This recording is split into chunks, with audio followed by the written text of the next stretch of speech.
Bonjour tout le monde, j'espère que vous allez bien. Moi je vais super bien comme d'habitude. Bienvenue dans les histoires d'Akuma. N'oubliez pas de vous abonner, de partager, de liker, encourager la page. Merci.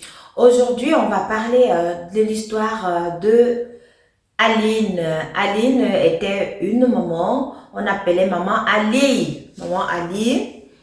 Elle était dans son mariage, elle avait sa fille, elle avait une autre fille aussi qui avait l'âge de 8 ans. Et l'aînée qui était déjà dans les 18 ans, parce qu'elle avait mis du temps pour avoir, elle a mis 10 ans pour avoir la deuxième fille. Elle a remarqué, elle avait, son mari ne la regardait plus, son mari était devenu un peu distant. Elle vivait ça comme ça, elle aimait son mari, elle aimait son foyer, elle aimait ses enfants. Donc elle était là. À un moment donné, ça ne lui disait rien. Elle se disait que non, je suis là pour mes enfants, je m'occupe de mes enfants. Mais à un moment donné, elle avait besoin de son mari. Elle s'est dit, mais non, ça ne peut pas continuer comme ça. Elle a remarqué que son mari s'éloignait d'elle. C'est comme ça qu'elle est allée voir un féticheur ou un marabout, un féticheur. Je ne sais pas trop comment on les appelle. Elle a expliqué au monsieur sa situation. Le monsieur lui a donc donné un charme. Donc, pour elle, elle voulait un charme pour charmer son mari, pour que son mari revienne et qu'il redevienne encore amoureux et tout. Voilà donc maman Ali et rentre avec ce charme à la maison. Elle a fini de préparer un très bon repas que son mari adorait aussi. Elle a servi et elle savait aussi que sa fille rentrait de l'école. Elle a servi un plat pour sa fille et un plat pour son père. Le plat de son père était sur la salle à manger parce que son père aimait s'asseoir au bout de la table. Donc, c'était de l'autre côté et sa fille, elle était assise au milieu de la table. C'est comme ça que maman Aline, elle a donc mis le charme dans la nourriture, dans l'un des plats. Donc, c'était les deux plats. Elle a mis la nourriture dans l'un des plats. Et c'est comme ça qu'elle-même, elle n'a pas su. Elle ne l'a pas su. Elle n'a pas su que elle avait commis une erreur. Et écoutez la suite de l'histoire. Ce qui s'est passé après, c'est quoi? Lorsqu'elle prend donc ces deux plats, elle pose sur la table, elle confond le plat de son mari au plat de sa fille. Donc, c'est comme ça que sa fille prend donc le plat où elle avait mis le chambre pour son mari.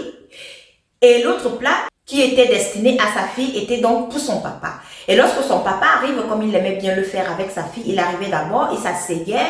S'il trouvait sa fille en train de manger, lui aussi, il arrachait la cuillère de sa fille. Il mangeait dans le même plat que sa fille avant d'aller s'asseoir pour manger son plat à lui. Donc, c'était comme ça qu'il faisait avec sa fille. C'était leur petit truc, quoi. Il aimait beaucoup sa fille, il s'entendait bien avec sa fille. Et chaque fois qu'il rentrait, c'était ce qu'il faisait lorsqu'il trouvait sa fille en train de manger. Ce jour-là, donc, maman Ali, elle a fait ça. Elle a donc confondu les plats, comme je disais tout à l'heure.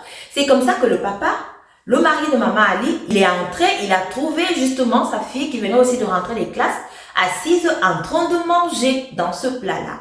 C'est comme ça que le mari de maman Ali aussi, il a juste posé son sac, il s'est assis, il a pris la cuillère dans les mains de sa fille, il a commencé à manger le même repas, le repas que sa fille était en train de manger.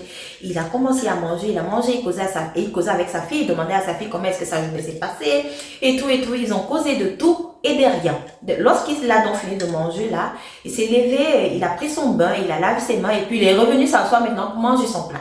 Il a fini de manger, c'est tout. C'est après qu'il dit qu'il a commencé à développer les sentiments pour sa fille. Il a commencé à aimer sa fille d'une autre façon.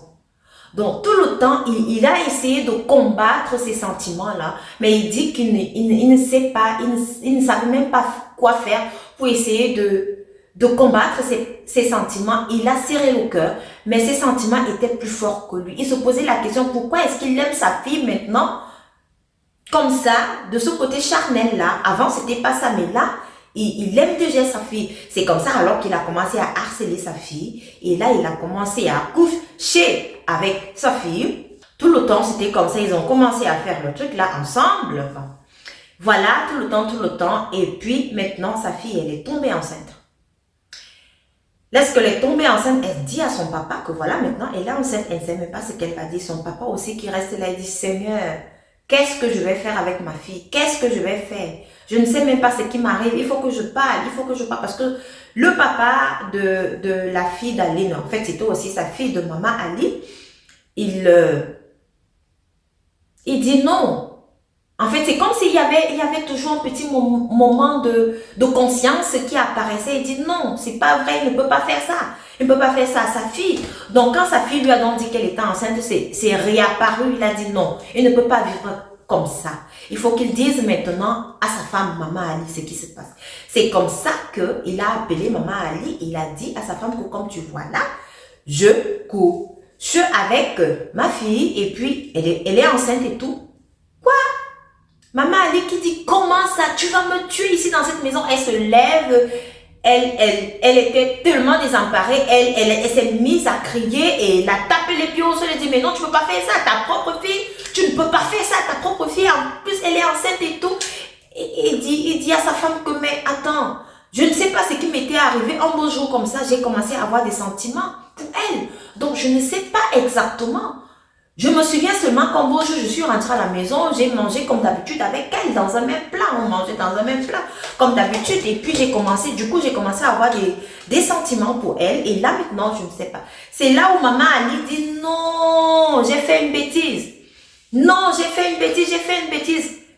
Son mari regarde sa femme et dit, comment ça, tu as fait une bêtise? C'est moi qui t'ai appelé ici pour me confesser. La personne qui a eu à faire une bêtise, c'est moi. La fille de Maman Ali qui dit à Maman Ali, qu'est-ce qui se passe, maman? Il faut me dire ce qui se passe. Elle dit non, elle avait constaté, c'est comme ça qu'elle raconte, donc elle dit que non, elle avait constaté que son mari s'éloignait d'elle, c'est comme ça qu'elle allait voir un féticheur qui lui a donné une poudre, en fait, du charme pour charmer son mari, et là, elle a dû confondre le plat. Et le plat que sa fille mangeait, c'était le plat destiné à son papa, et son papa est venu la manger dans le même plat. Et c'est de la faute à elle. Scandale dans la famille. Scandale, la fille, elle a disparu. Elle a quitté la maison, elle est partie. Elle a dit à sa maman, tu restes avec ton papa. Je m'en fous de vous maintenant. Elle est partie. Jusqu'aujourd'hui, on ne sait pas où elle est. On ne sait même pas si elle a enlevé la grossesse. On ne sait même pas si elle va bien. Le mari de Maman Ali, il a chassé Maman Ali, déjà, du foyer. Donc, elle est rentrée. Elle est rentrée chez ses parents. Le monsieur, il est resté là parce qu'il ne sait pas. Il peut mourir. Il dit qu'il ne sait pas s'il va se suicider parce que sa fille porte son enfant. C'est incroyable. Il ne voulait pas ça et tout. Il ne voulait pas. Voilà donc comment le truc s'est brisé. J'espère vraiment que vous avez trouvé la morale de l'histoire. Ce sont des histoires très tristes. Je les raconte juste pour sensibiliser certaines personnes. Lorsque vous allez voir un marabout ou un féticheur et lorsque vous voulez charmer quelqu'un que vous aimez, faites très attention. Faites-le, mais faites très attention. Contrôlez ce que vous faites. Contrôlez vraiment si cette personne a pris ce qui lui a été destiné. Voilà maintenant comment elle a détruit toute une famille. Donc, ce que je peux dire là, c'est que je ne vous conseille même pas d'aller chez les féticheurs. Chez les marabouts, il ne faut même pas aller parce que tout ceci, il y a un retour à cela. Ne pensez pas que c'est pour rien. Il y a toujours un retour à cela. Alors, si vous voyez que votre époux est en train de s'éloigner, mais utilisez d'autres stratégies. On est des femmes. On est des femmes. Donc, tu commences à être sexy, tu commences à faire des coiffures bizarres, tu commences, c'est comme ça. C'est l'homme, c'est l'homme. C'est l'homme. Et Dieu lui-même, il sait pourquoi il a fabriqué la femme. À partir de la côte de l'homme, ça veut dire la femme, elle peut manipuler l'homme. Ça veut dire la femme, lorsqu'elle veut quelque chose, elle atteint cela. Donc, évitez les marabouts, évitez ce genre de problème. Voilà donc l'histoire de Maman Aline aujourd'hui qui a son foyer détruit et sa fille enceinte de son propre papa. Merci de m'avoir écouté et rendez-vous à la prochaine vidéo.